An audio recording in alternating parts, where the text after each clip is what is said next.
नमस्कार दोस्तों, मैं नवीन गौर अपनी यूट्यूब चैनल में आपका स्वागत करता हूं दोस्तों। जो हमारा पिछला वीडियो था, उस वीडियो के अंदर हमने दूरी और विस्थापन के बारे में डिस्कस किया था।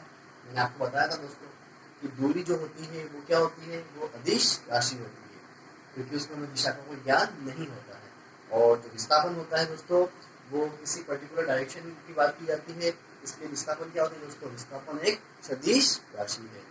आज हम दूरी और विस्थापन के कुछ क्वेश्चंस के बारे में डिस्कस करते हैं। उसके बाद हमारा टॉपिक होगा वो होगा चाल और वेग के बारे में। देखिए दोस्तों, यहाँ पे एक क्वेश्चन, पहला जो क्वेश्चन है वो है,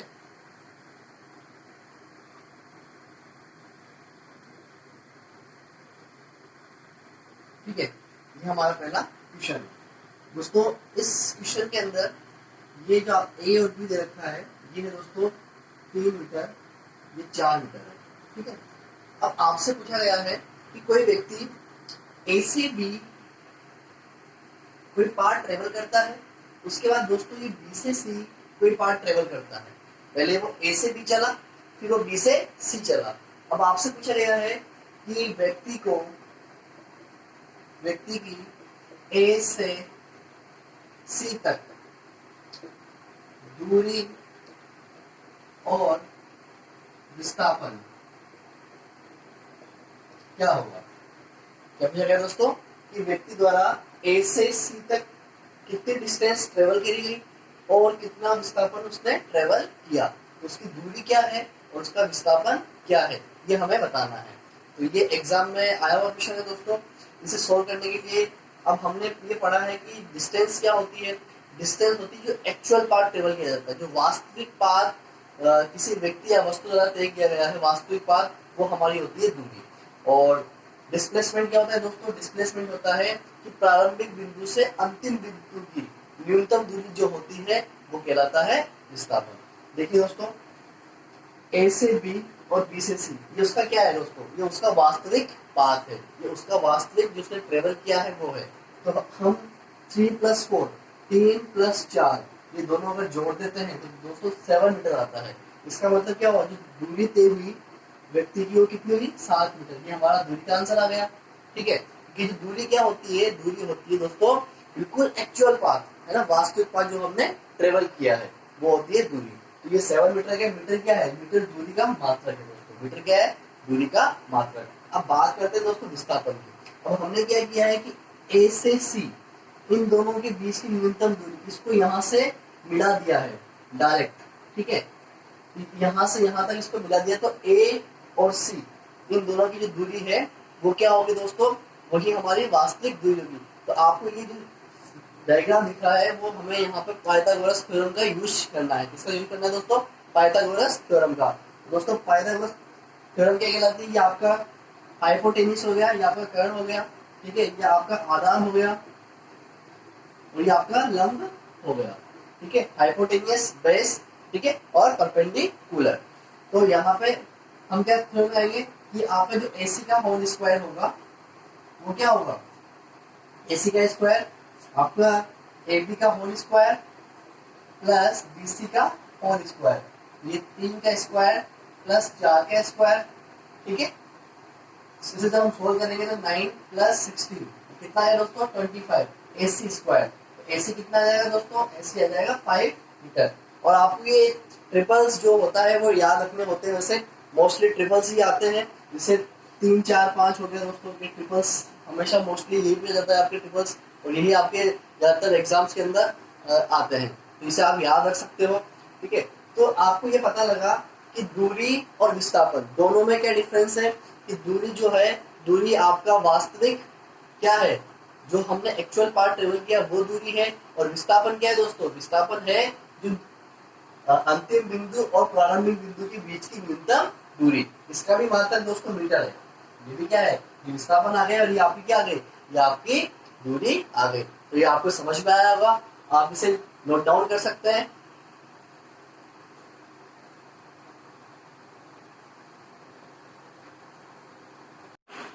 दोस्तों अब हम जो टॉपिक पढ़ने वाले हैं, दूरी और विस्थापन की हमने बात कर ली है। अब दोस्तों हमारा जो टॉपिक है वो है चाल और वेग। चाल, स्पीड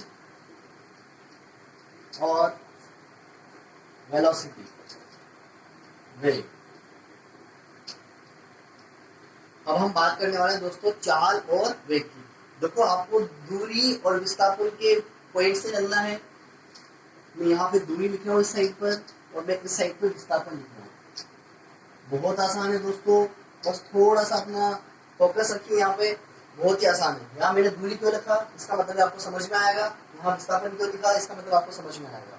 देखो चाल बेसिकली हम जो भी मेजरमेंट लेते हैं हमारे रियल लाइफ में, ठीक है, वो हमेशा चाल ही के उसमें लेते हैं। वेग वेलोसिटी को हम इतना प्रीफर नहीं करते क्योंकि वेलोसिटी हमेशा जो हमारे कोई एक्सपेरिमेंट किए जाते हैं, ठीक है, कोई किसी चीज के बारे में स्टडी की जाती है तब हम वेलोसिटी की बात करते हैं। लेकिन जो हमारी रियल लाइफ में हम बात करते हैं गाड़ी की चाल के बारे में, कार की चाल के बारे में, हमारी खुद की चाल के बारे में, ठीक है, तो वो चाल हम स्पीड जो चाल होती है उसके बारे में डिस्कस करते हैं। देखो दोस्तों चाल क्या होता है, सिंपली कि एकांक समय में तय की गई दूरी, ठीक है, आपको कोई निश्चित समय दे रखा है, समय अंतराल दिया हुआ है, उसके अंदर कोई दूरी तय करता है, ठीक है, एकांक समय में तय की गई दूरी क्या कहलाता है दोस्तों, वो कहलाती है आपकी चाल। एकांक समय में तय की गई दूरी, ठीक है, एकांक समय में तय की गई दूरी। इसको मैं दोस्तों में अब स्पीड वेलोसिटी यहाँ पे हम सबको एक ही इसको स्पीड लिख देते हैं, ठीक है।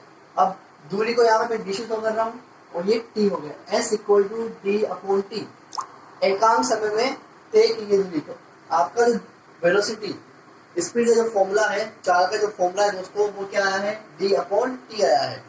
अब दूरी की बात करिए, एकांक समय में तय की गई दूरी, तो दूरी का मतलब यानी कि हमें डायरेक्शन को इम्पोर्टेंस नहीं देनी है, ठीक है। इसका मतलब चाल भी क्या हुई दोस्तों, चाल भी एक अदिश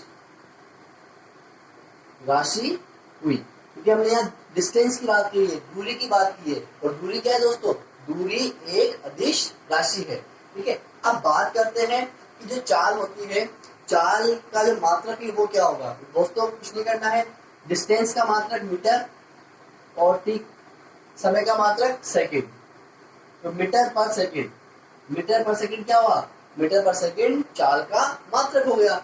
ये आपको समझ में आया कि एकांक समय में तय की गई दूरी आपकी चाल कहलाएगी, अदिश राशि है, और ये मीटर पर सेकंड है। ये आपको तीनों चीजें यहाँ पे क्लियर हो गई होगी, ठीक है। अब हम बात करते हैं वेलोसिटी की। वेलोसिटी में क्या लिखा हुआ दोस्तों, विस्थापन। अब विस्थापन जब आएगा तो विस्थापन में हम दिशा को ऐड कर देंगे, तो एकांक समय में निश्चित दिशा में तय की गई दूरी। अब देखो दिशा के साथ अगर दूरी है इसका मतलब क्या है, वो विस्थापन है। वो क्या है दोस्तों, विस्थापन। तो हम इसकी डेफिनेशन दे सकते हैं, विस्थापन में परिवर्तन की दर, विस्थापन में परिवर्तन की दर ये कहलाता है दोस्तों, वो वेग कहलाता है। और वेग सिंपली ये भी क्या होगा, विस्थापन अपॉन समय, विस्थापन अपॉन समय। इसका भी मात्रक क्या होगा दोस्तों, मीटर पर सेकंड, क्योंकि विस्थापन का मात्रक भी क्या है, मीटर है। तो यहाँ पे दूरी में परिवर्तन की दर चाल कहलाई, और विस्थापन में परिवर्तन की दर वो क्या कहलाई दोस्तों, वेग कहलाई। अब वेग क्या होगी, वेग आपकी सदिश राशि है। वेग क्या है दोस्तों, वेग सदिश राशि है। हमने दूरी को पढ़ा, दूरी से रिलेटेड किया हमने चाल को, दूरी से किससे रिलेटेड किया दोस्तों, चाल से, और विस्थापन को रिलेटेड किया है वेलोसिटी से। दूरी में परिवर्तन की दर चाल कहलाएगी, दूरी अदिश राशि है, तो हमारा जो चाल होगी वो भी क्या होगी, अदिश राशि होगी। उसके बाद बात करते हैं विस्थापन की। विस्थापन क्या है, विस्थापन आपकी सदिश राशि है, इसलिए वेग भी क्या होगा, वेग भी आपका सदिश राशि है। दोनों का मात्रक मीटर पर सेकंड और मीटर पर सेकंड। अब इसके जो हम क्वेश्चंस करेंगे, अभी हम इसके बारे में औसत चाल के बारे में डिस्कस करेंगे, जो मोस्टली आपके रीजनिंग में क्वेश्चन भी आता है औसत चाल का, और साथ साथ आपके जो सिंपल जनरल साइंस से रिलेटेड क्वेश्चन जो आता है औसत चाल का, तो नेक्स्ट हम वही औसत चाल के बारे में डिस्कस करेंगे। तो आप इसका स्क्रीनशॉट ले सकते हैं, इसे नोट डाउन कर सकते हैं।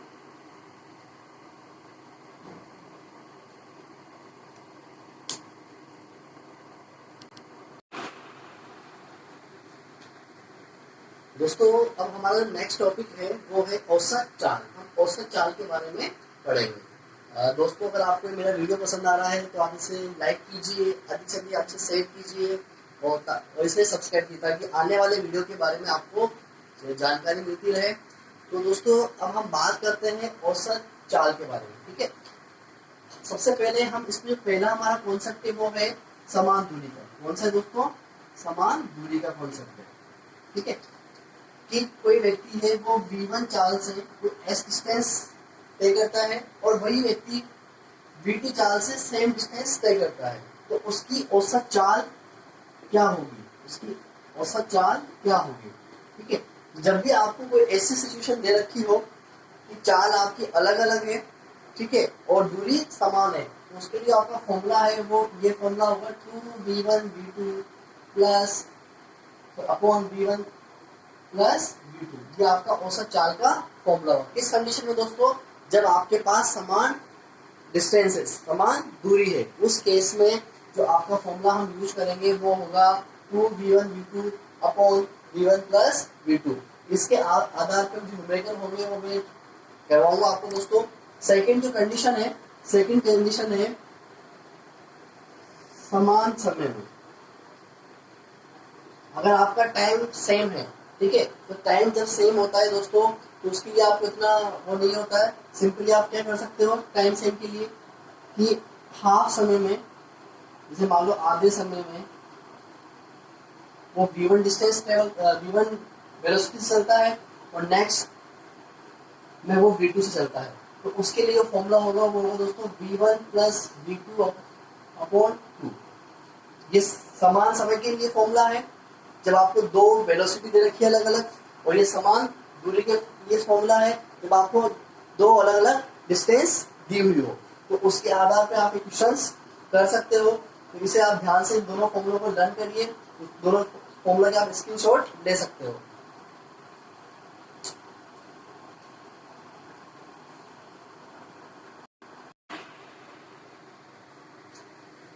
दोस्तों औसत चाल के बारे में आपको मालूम चल गया, उसके लिए मैं न्यूमेरिकल लेके आऊंगा नेक्स्ट वीडियो में। उससे पहले हम एक टॉपिक है हमारा वो है त्वरण, एक्सेलरेशन। क्योंकि ये भी काफ़ी इम्पोर्टेंट है, इसके बारे में आपको आइडिया होना चाहिए। ठीक है दोस्तों, त्वरण क्या होता है? हमने विस्थापन की बात करी, विस्थापन में परिवर्तन की दर। विस्थापन में परिवर्तन की दर क्या थी दोस्तों? वेग। विस्थापन से क्या बना? वेग। और वेग में परिवर्तन की दर दोस्तों वो होती है त्वरण। सिंपली हमने यहाँ पे क्या लिखा था विस्थापन हमारी, कि आप मान लीजिए आपकी एस है डिस्प्लेसमेंट, ठीक है। सिंपली इसको मैंने एस से डिनोट किया है, एस अपॉन टी। ये क्या कहलाया दोस्तों? वी। एस अपॉन टी क्या कहलाया? वी। और वापस हम यहाँ वी अपॉन टी करते हैं, वेग में परिवर्तन की दर करते हैं, तो दोस्तों वो हमारा होता है एक्सीलरेशन। वैसे हम ए से डिनोट करते हैं। तो क्या कहलाता है दोस्तों? त्वरण कहलाता है कि वेग में परिवर्तन की दर, वेग में परिवर्तन की दर त्वरण कहलाता है।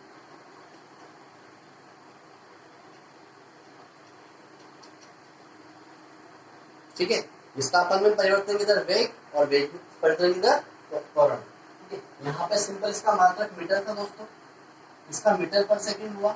अब सिंपली यहाँ क्या हो जाएगा दोस्तों? मीटर पर सेकंड स्क्वायर। क्या हो जाएगा दोस्तों? मीटर पर सेकंड स्क्वायर। तो मात्रक क्या है दोस्तों इसका? मीटर पर सेकंड स्क्वायर। दोस्तों कौन सी राशि होगी ये? दोस्तों अगर विस्थापन सदिश राशि है, वेग सदिश राशि है, तो त्वरण भी क्या होगी दोस्तों? त्वरण भी हमारी सदिश राशि है।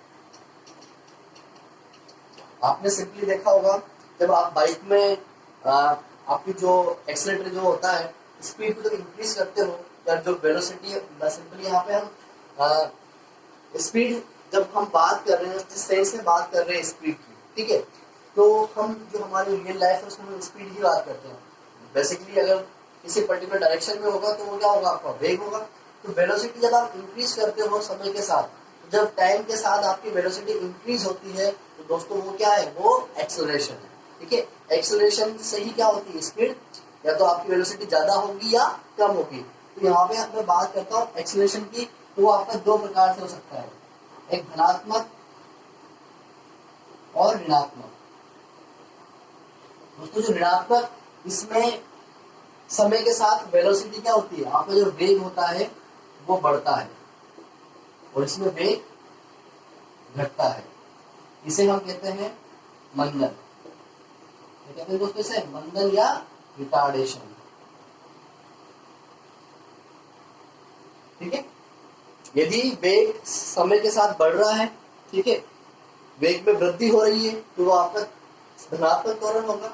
अगर वेग में कमी आ रही है तो वो आपका ऋणात्मक त्वरण होगा। तो आपका जो त्वरण है वो दो प्रकार से हो सकता है, धनात्मक और ऋणात्मक। तो ऋणात्मक त्वरण है उसे हम मंदन